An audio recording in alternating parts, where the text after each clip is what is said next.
The risk of losing everything prompted Biden to withdraw from the race.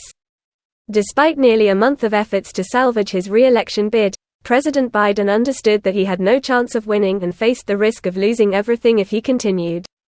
In the end, U.S. President Joe Biden decided to exit the race for the White House, after more than 3 weeks of enormous pressure from Democratic officials and lawmakers urging him to step back and give the opportunity to someone younger. In an announcement posted on social media X on the afternoon of July 21, Biden said, "Serving as president has been the greatest honor of my life. While I wanted to run for re-election, I believe that withdrawing is in the best interest of the party and the country." The White House occupant asserted that America has made tremendous progress over the past 3.5 years, and he will focus on fulfilling his presidential duties for the remainder of his term.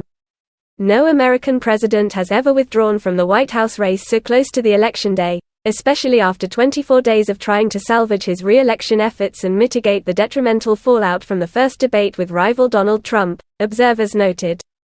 The announcement to end the campaign was made while Biden was at Rehoboth Beach, Delaware, isolating and recovering from COVID-19.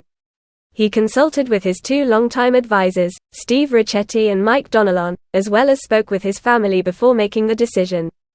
Sources close to the U.S. president said the plan to exit the race began on the evening of July 20 and was finalized on the morning of July 21, but even senior officials in the administration were unaware. Biden had previously declared he would continue his re-election efforts, even planning for a campaign rally after his isolation ended. After informing Vice President Kamala Harris, White House Chief of Staff Jeffrey D. Zients, and Campaign Chair Jen O'Malley Dillon, the withdrawal announcement was posted on social media X at 1:46 p.m. the same day. President Joe Biden at the White House in September 2022. Photo. App. President Joe Biden at the White House in September 2022. Photo. App. Pressure had been mounting on Biden for more than 20 days. Over 30 Democratic lawmakers had publicly called for him to leave the race. Party leaders said he could not win this year's election. Donations from donors had dried up, with some saying they felt betrayed by not being fully informed about Biden's health status. "I know a lot of big donors and don't see anyone willing to donate $100,000 or more," a Democratic donor said before Biden announced his withdrawal. While Biden insisted, "Only God could make me change my decision," Democratic pollsters conducted surveys showing the U.S. president was on the path to defeat. Survey results indicated Biden trailing Trump in key battleground states. "Losing everything," is how one Democratic member described the survey report that pollster Stanley Greenberg sent to Biden's close advisory team. When President Biden consulted with his two close advisors Steve Ricchetti and Mike Donilon on July 20, the information they provided about the polling and the positions of top Democratic officials clearly showed that the path to victory, essentially no longer existed, according to sources familiar with the matter.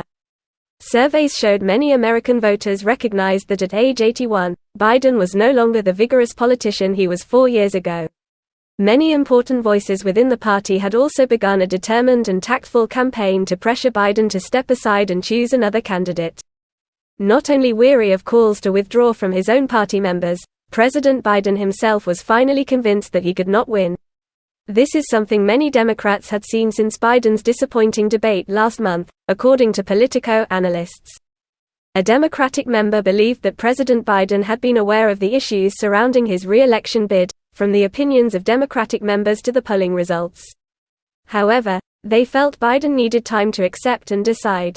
At that time, former House Speaker Nancy Pelosi appeared on MSNBC's Morning Joe program, stating that the party would give the president, who was adamant about staying, more time to make a decision. Then, Trump narrowly escaped an assassination attempt while campaigning in Pennsylvania on July 13.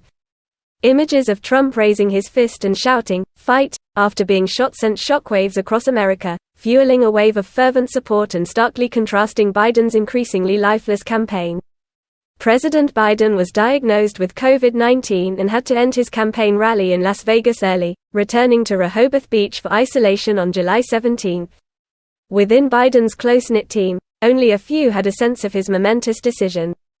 In recent days, Biden's family had become more concerned about the toll the race could take on his health and legacy. His slow recovery from COVID-19 further highlighted his difficulty in enduring the rigors of a campaign. President Joe Biden and Vice President Kamala Harris at the White House on July 4. Photo. App.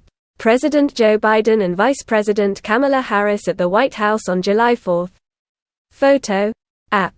A congressional lawmaker said Biden felt betrayed when many whom he considered friends had publicly called for him to stop running.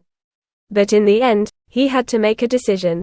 He spoke with Vice President Harris before the announcement, indicating he would stop running and support her as the Democratic candidate. Others within Biden's close circle believed he had no choice, as the Democratic Party no longer had time to restart or establish a new campaign.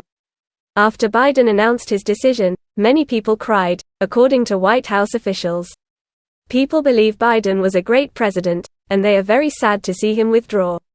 Most think he made the right decision, but it's still very heartbreaking, one said.